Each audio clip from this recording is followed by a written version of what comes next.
What is up, guys? We are the Antler Queens. Welcome back. I'm Kelly, too pretty to die Keen. I'm Jazz. Fromville Ballet presents Worm Lake, Shamanic. I love it. Thank you. And we are here for another birthday episode. Mm-hmm. Me and both me and our channel. One of us is 4. The other one no longer has a 4 in their age. So I'll just let you guess which one is which. Dawn could not be here with us for this episode. We do batch record, so we're recording 3 in the same day today, and so she's going to be missing from a couple of these. But so we are still doing Fromville Debate Club or Debate Team, sorry, but we're going to ask you. The team is important. The team is very important. It can't be Fromville resolution, conflict resolution. It has to be Fromily or Fromville debate team. The debate team is very important. But anyway, so those we're asking you to be the judge. Jazz and I are just going to present our arguments for the conflict that we choose, and you will listen to both of our arguments and be the judge. But first, let's jump into our pancakes. Who's getting your pancakes this week? Elgin. This is my first Elgin pancake situation. I really like Elgin as a character. He's such a sweetheart, and he's so scared. Like, he's living with the fact that he had this like premonition, this dream about this horrible town, and now he's living it, and he's afraid constantly, and he's just so brave in this episode. They're already threatening him. They're already being xenophobic to like the bus people, which is insane. Instead of just going to hide or being safe, he runs out to go get the van, and it's a huge part of the reason. If it weren't for him, I don't know if Fatima would have been able to get him to the clinic in time. And yeah, I love seeing him step up, get it done, face his fears. Great job, Elgin. Here's what we're gonna do. Okay, it's daytime, so the box is safe. We're opening the box. We're putting Elgin in the box, but only because we're filling the box with pancakes. And just give him as many pancakes as he wants. I could not possibly pick anybody else. I mean, this kid did not know these people. He just got there, and he fucking risked his life to get like fourth day in town, Max. Yeah, I love Elgin so much. I'm like, there are a few characters on this show that I'm kind of a guard dog for, even though I will still occasionally criticize them, and Elgin is one of them. I love him. I'm his mom. In fact, that's one of my nicknames for one of our episodes, Elgin's mom. It has to be him. It can't be anybody else. He gets all of my top 5 spots too. No, I'm kidding. He should. He deserves it. Let's jump into our super great in this episode. He is. He's a total hero. Let's jump into our top 5 moments. Jazz, what's your number 5? My number 5, and it probably should be higher, but this episode's one of my favorites, and I could probably have a top 20. Yeah. My number 5 is Donna and Ethan's blossoming relationship and their whole interaction in the basement, where he tells her that he's still afraid, and she says, "Fear is what makes us heroes." Yeah. It's such a beautiful statement. Donna has lost so much in this town, and the fact that she's just so dedicated to the Matthews family, especially the children, and helping them adjust and acclimate and wanting to care for them. Like, she doesn't have to be this involved in their lives at all, but she chooses to, and I love their relationship and how close they get, especially moving forward from here. Yeah, definitely. I had this higher up on my list, but I'll go ahead and make it my number 5 too, for the sake of time. I loved it And rewatching this scene made me cry. Yeah, it got me. Just, yeah, it's so sweet. And Ethan references this later on at some point and references this talk, and it's such a great moment. I love both of these characters so much. Yes, me too. And I love that they're both wearing plaid shirts in this picture. Yeah. It's cute. My favorite character is a tie between Donna and Boyd, which really seems like I never feel like the lead character is my favorite character on a show, but on this show. Yeah, I know. I'm the same way, and I'm that way with male characters too, but Boyd is my favorite character. Like, I Jade. I love Jade. Yeah, I love Jade. But like, Boyd is just one of the best written characters ever. Harold plays him so beautifully. Yeah, he really does. What's your number 4? The Smiley slaying scene, particularly the delivery of "Your blood is my blood now, motherfucker." Yes. Anytime. Your blood is my blood, and my blood is your blood. Anytime Boyd gets to drop an F-bomb is a great day for me. But the scene was so funny. Jamie playing Smiley is so great in the scene. He's so creepy and vacant. Like, he's obviously not afraid of whatever he thinks Boyd has to offer. I don't know. Like, I guess maybe they would have killed him because there was a bunch of them. They surrounded him.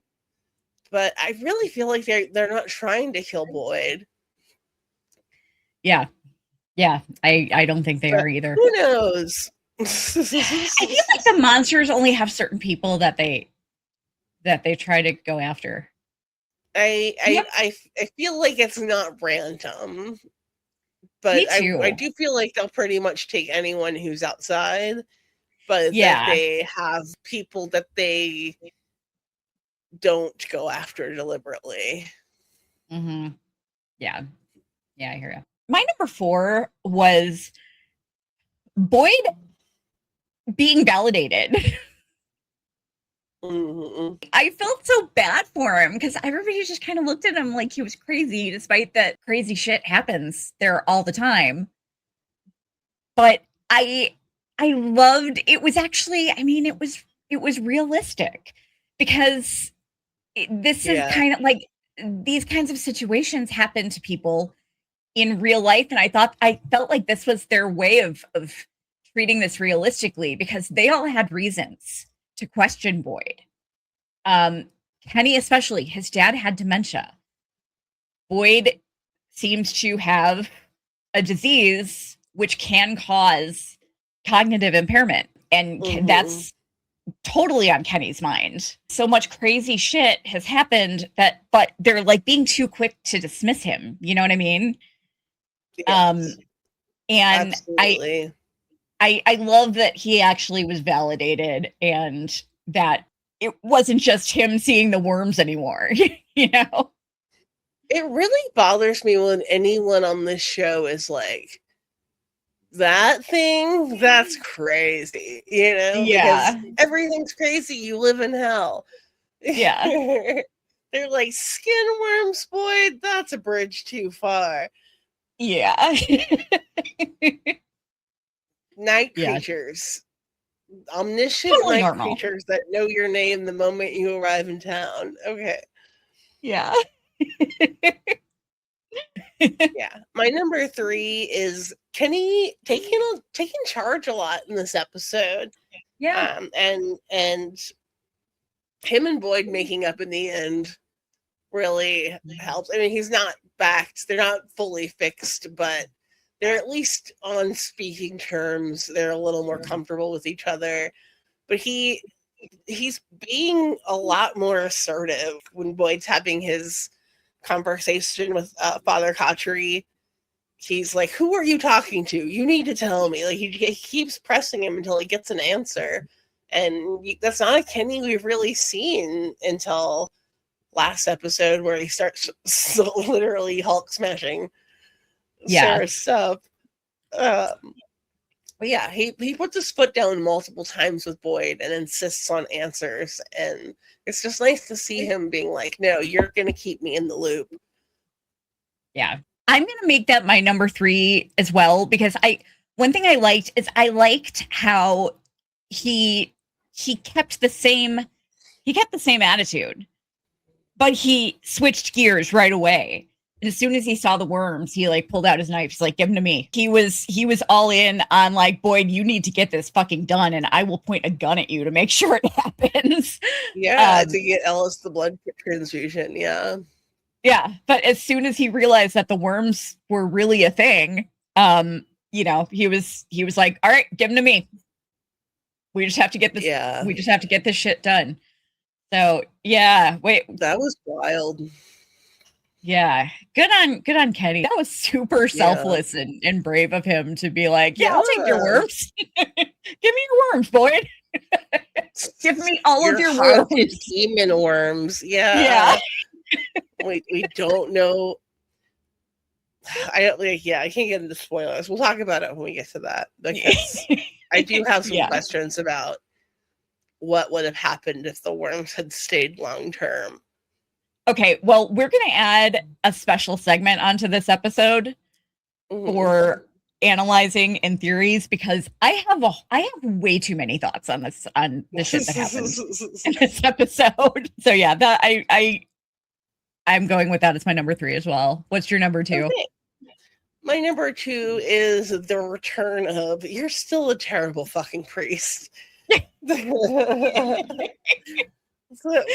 One of my favorite quotes from the first season, and I love that they find a way to bring Khatri back continuously as the Force Ghost or Boyd's conscious or whatever you want to think it is. But I love that their dynamic is unchanged. He's still kind of a dick and a terrible priest. And I thought it was really funny that that's how their conversation ended. Yeah, I like that Boyd actually answered when Kenny demanded to know who he was talking I like to. That he told Kenny that he's got to stop lying to him. So yeah, it was the right call. Yeah, but also it's just the normal thing to do, to not answer that question in a TV show, you know. So I like when subvert expectations like that.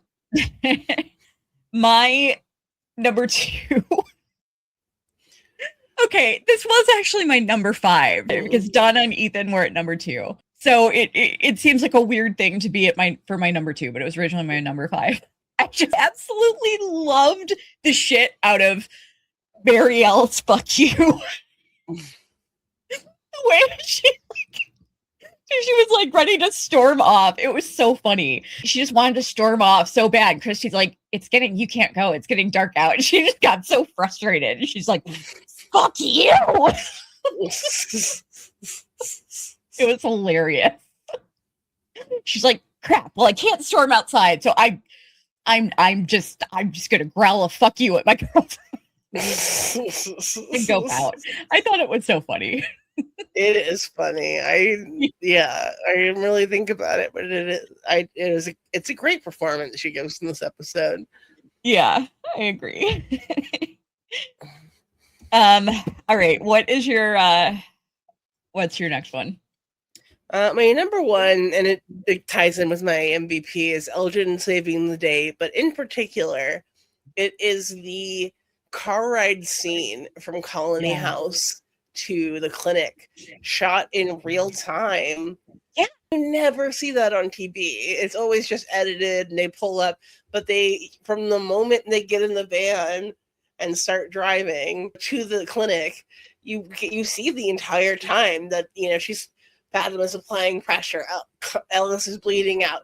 Elgin is rushing and driving and swerving around monsters, and you get to watch the whole thing, and it's so well shot and so exciting and stressful, and the pressure of wondering if they're going to make it and if you're going to lose. I can't imagine what losing Ellis would do to Boyd. I really can't.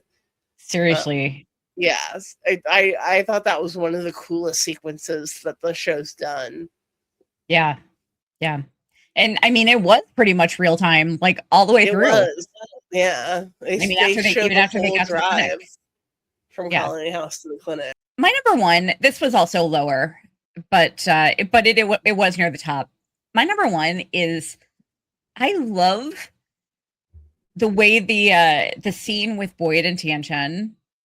I love the way it starts off. I love everything about it because the amount of respect and reverence that he showed to her. Mm-hmm.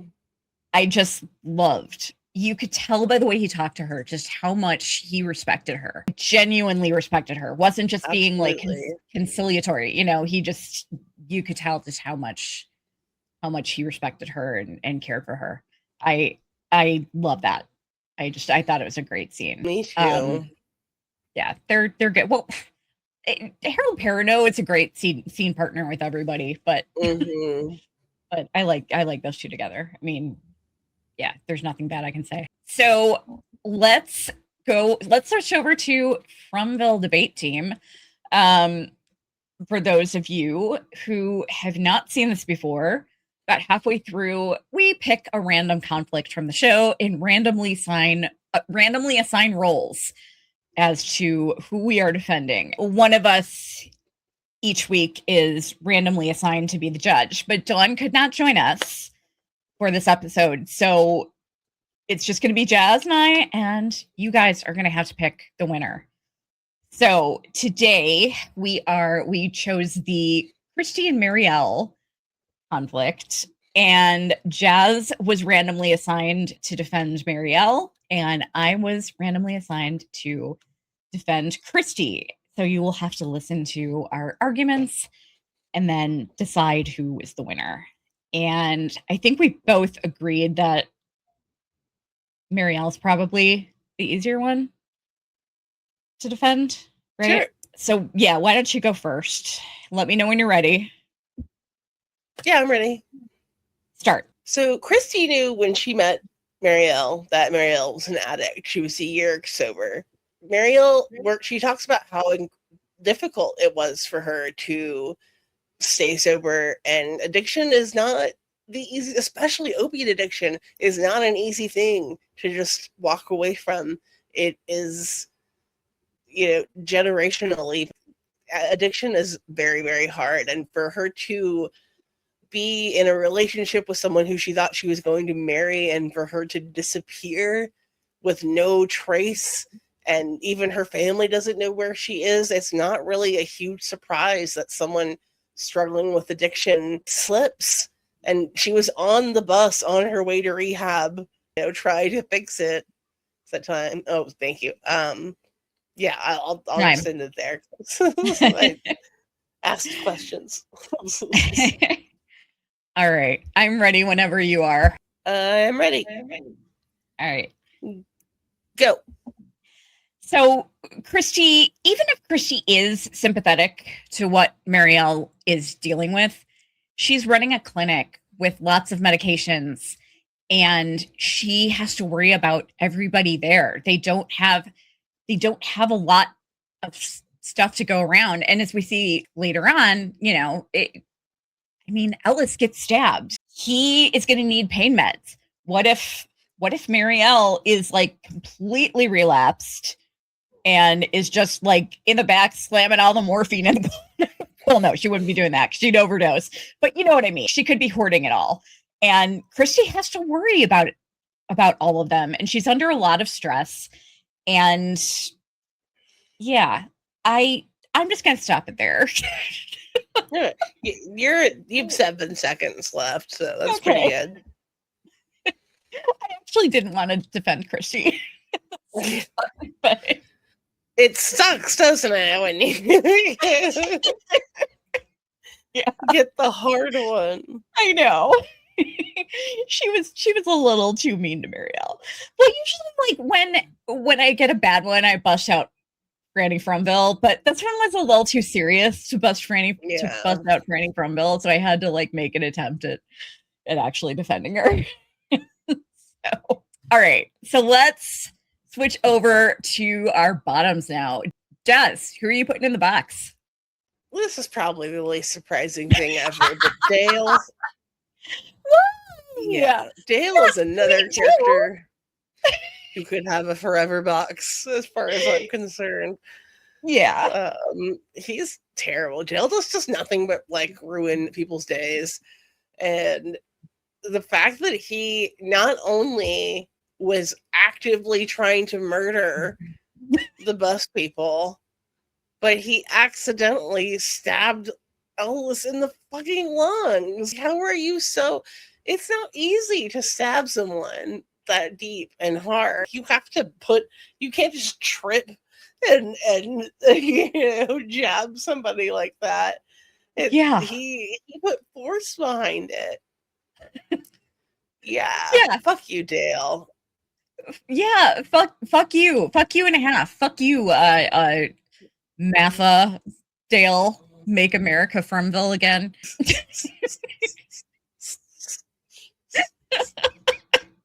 America is Fromville now. America is Fromville, yeah. But yeah, like, he's trying to kill all the newcomers.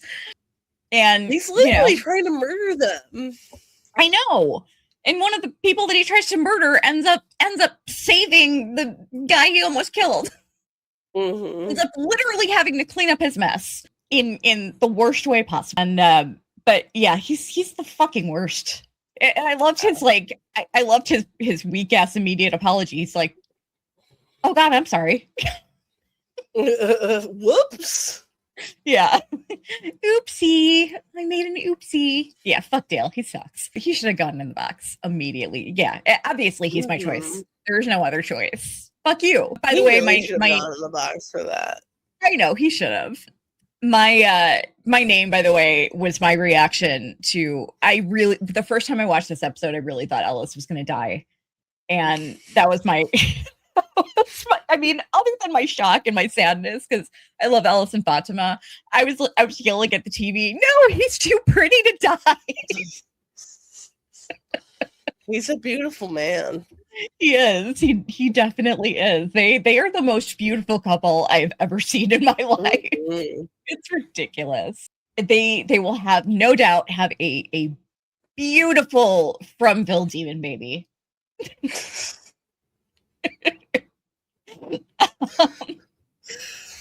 All right. What is your number 5? Let's go to our bottoms. What's your number 5? My number 5 is the first appearance of the ballerina.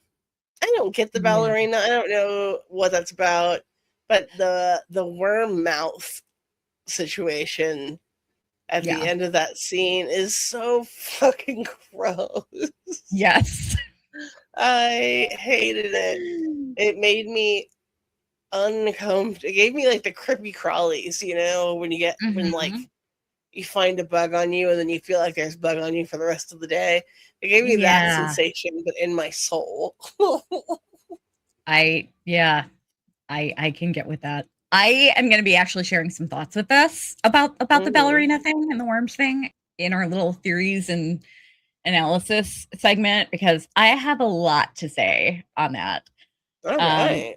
I actually find the ballerina really interesting. I was extremely confused. Yeah. For the longest time, but I literally have to, like, just this week came up with some thoughts about it. So my number 5 is Jim telling Donna they'd want it. This is what they want us to think. They'd want us to increase the pressure. Oh, from and on, Jim. Oh God.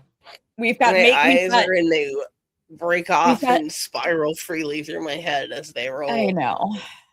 We've got Matha, Dale, and Promenon Jim. Like, oh my God, come on.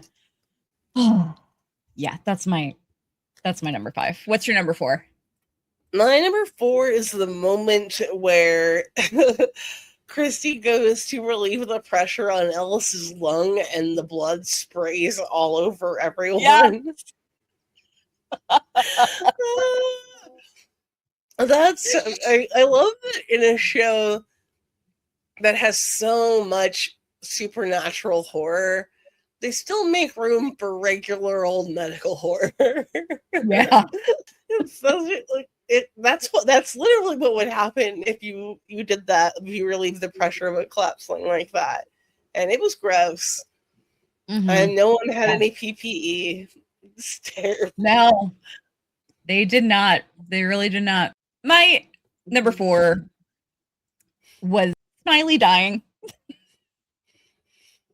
He's fun, and Yeah. we enjoy. We don't enjoy what Smiley does, but he's a fun character. He is a fan favorite monster. Yes. Yeah, definitely. Yeah, that's my number 4. What's your number 3? Everybody thinking Boyd's crazy. Mm-hmm. Everyone doubting him. There's just too much happening to not at least give him the benefit of the doubt, give him a chance to prove himself. He's been nothing but an excellent leader for pretty much the entire time he's been there. Yeah. He's made mistakes. I'm not saying he's perfect, but he's done everything in his power to keep as many people alive as possible. And it really sucks that everyone started off from a place of just, no, he's out of it. He's crazy. Yeah, for sure. This is the only episode where we've seen him actually have a seizure, right? Yes. Okay. He's like collapsed from like shaking, but it wasn't seizures. It was Parkinson's. Oh, I thought he had a seizure. Okay. Gotcha. Yeah, that's my number 3 too. I hated watching that. I felt really bad for him. And I don't think it was unrealistic or unreasonable for him to not want to put his demon worms inside his son who is bleeding out. Yeah. Who was dying, you know? Absolutely.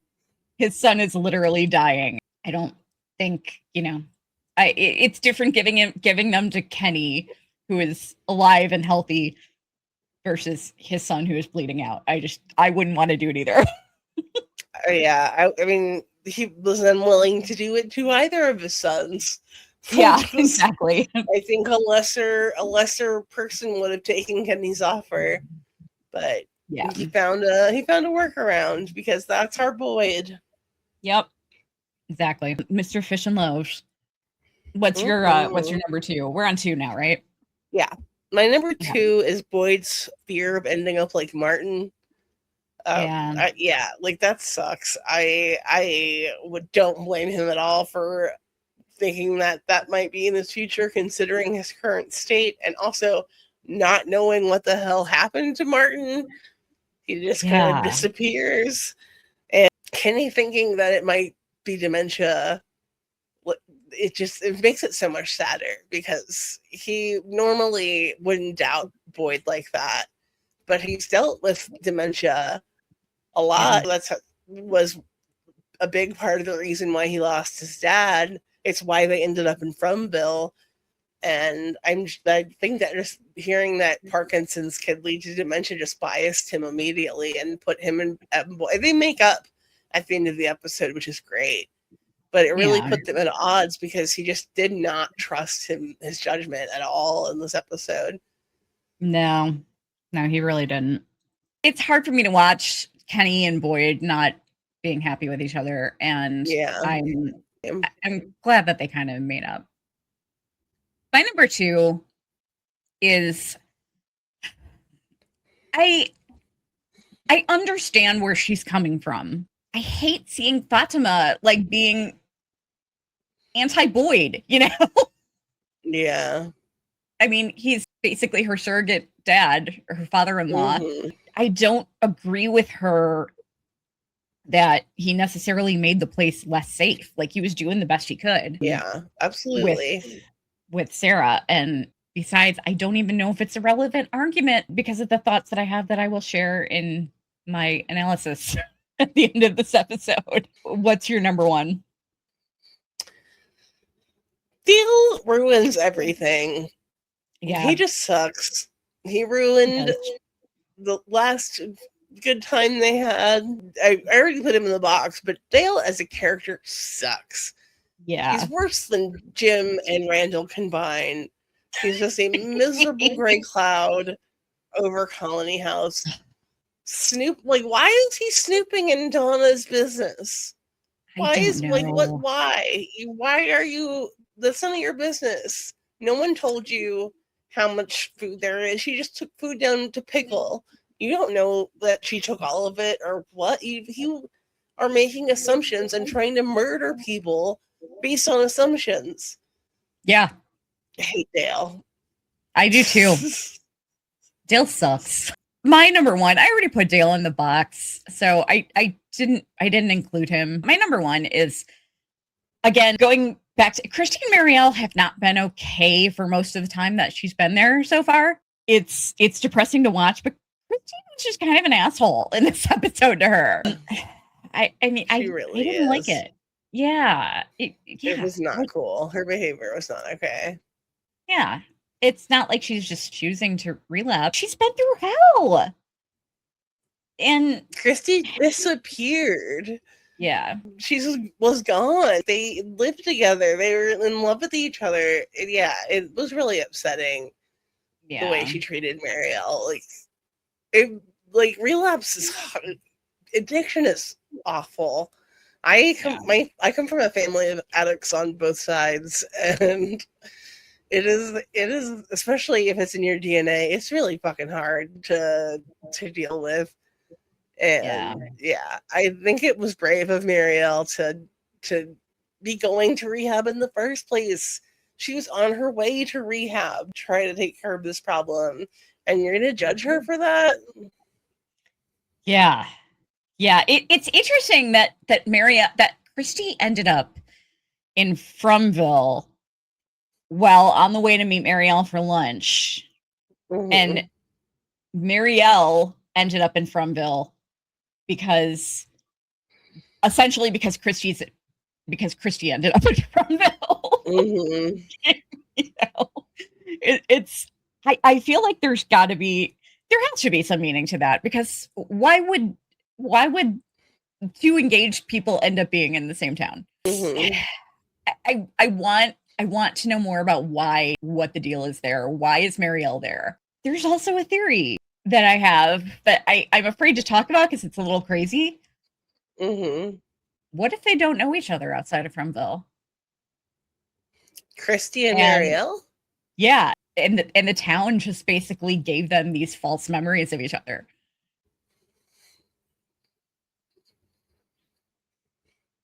That would be weird. Yeah. I mean, I feel like anything is possible. Obviously, Marielle was destined to go there because of Kristi. Yeah. I mean, also Elgin is on that bus who had his experience, and Randall has some kind of connection to Bacta's grandmother. Well, yeah. Are we in the spoiler section now? Or are we not yet. Call it? But we might as well move there. So yeah. If you don't want to know anything more about season 2 or season 3, just tap out here. Skip this part if you don't want spoilers for season 2 and 3. Yeah, I feel like everybody that we know from the bus, we know Bacta, Marielle, Elgin, and Randall. Mm-hmm. I don't know why Brick was on the bus. I mean, it could have been completely random. Brian and Kelly. Oh yeah, Brian and Kelly. And Paula and Reggie. Yeah. Yeah. And the dream killings start with Paula. Yeah. So it's just everything is engineered, but not in a Promenon way. Not in the not the way that Jim thinks it is. Yeah, not like the CIA is controlling it. It's more like supernatural. Yeah. But what else did you want to say? Because you kind of you're the one that kind of got on the spoiler train. Oh, well, Marielle is on this bus with Bacta, who ends up being a key to figuring everything out in season 2. Elgin, who's already having premonitions of the town before he arrives, and Randall, who is also a part of that triad of him, Marielle, and Julie being chained up in the like haunted ghost Martin Tower. Like they all have some kind of connection to the town. So like some people have said that the bus wouldn't have come to Fromville if Marielle weren't there, but Bacta clearly needed to be there too, and Elgin clearly needed to be there too. There's some greater force at work for how all those people ended up on the same bus to get to the town. Yeah, absolutely. Yeah. 100%. Each one of these people kind of caused problems at some point for the people in the town, you know? Each one of these people, whether it's their fault or not. In most cases it's not. But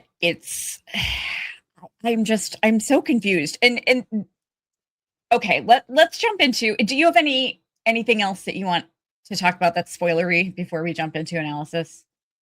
I don't think so. Okay. If I do, I'll bring it up because I can't remember off the top of my head. So yes, sorry, fuck. Oh, yeah. What's up? I just wanted to point out in this episode, Elgin talks about how he can't handle blood. How blood freaks him out, and he can't deal with it. And then next season, he's dealing with a lot of blood. Yeah. Yeah, he's all up in that blood business. Let's jump into analysis. So in the last episode, we ended the episode with the song In Dreams by Roy Orbison. The showrunners have said that they said that this is not the afterlife, and they've said that it isn't a dream. But there are so many dream references in this show. And now, in danger if they fall asleep. I mean, starting with season 1, and I think the first reference was Ethan. When he came to and he said he had a dream and about the Lake of Tears. Yeah. And he saw the pictures hanging on the wall. There have been so many dream references in this episode, or I mean, in this series. And I don't understand it. And if it's not the afterlife and it's not a dream, you know where my mind is going. No, tell me. Carbon monoxide? That's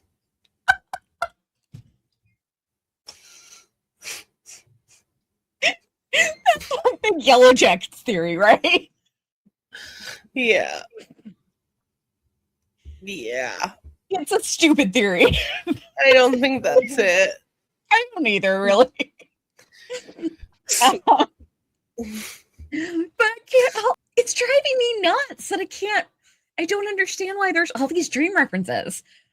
But there are a lot of references in this episode that are not involving dreams. There's a lot of death and rebirth symbolism with both the worms and the ballerina. Ballerinas can be associated with death and rebirth. Same with worms. I have a theory that I've been holding to for a long time that Boyd died in the well, and that time travel caused him to come back. There was not a reasonable explanation for why the rope got tossed down to him. And I think him having the worms and seeing the ballerina may be proof of that. But also, Marielle was going to, when Kristi pulled out the rehab folder, the clinic that Marielle was going to was called Lavender Palm Rehabilitation Center. And that is, first of all, lavender is kind of a queer symbol.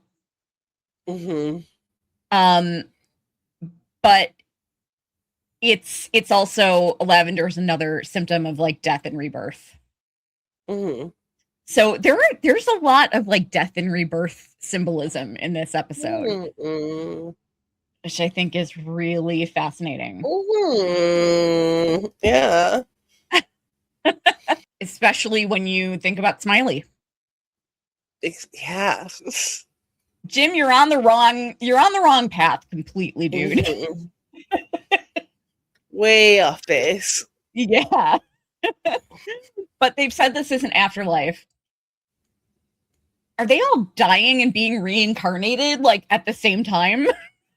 Like, are they living parallel lives at once? I have no idea. I can't figure it out. It's messing with my head. My brain is broken.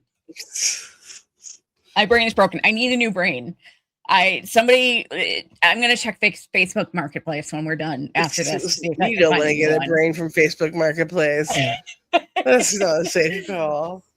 Hey man, I might be able to find a new gently used brain with like a 20-foot spoiler. You need to find a licensed retailer. I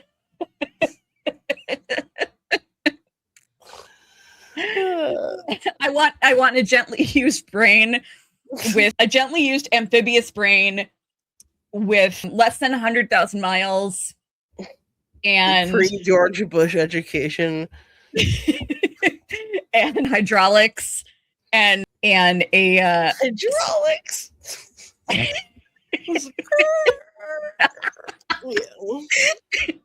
and a spoiler that has spikes on it.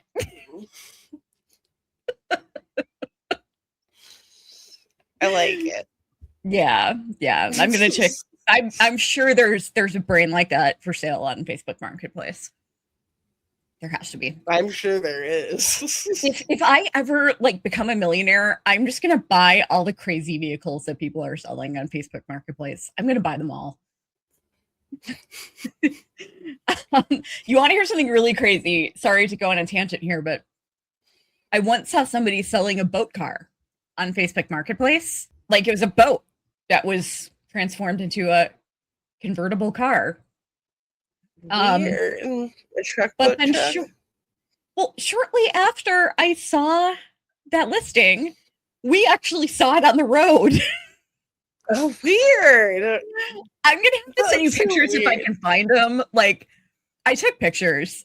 They're buried somewhere, but we actually saw it on the road. It's That's so funny. They were in the boat and it was just driving down the road. It was so weird. I would not want to attract that much attention to myself. No. But I can't imagine driving a truck boat. Yeah, I know. Boatmobile. I don't know what you would call it. Seriously. All right. That's it for this episode. Mm-hmm. Leave us your comments. We really appreciate it. It really helps us in the algorithm. Let us know who you think won the Friendly Debate team this week. And we'll see you in the next one. Bye, guys.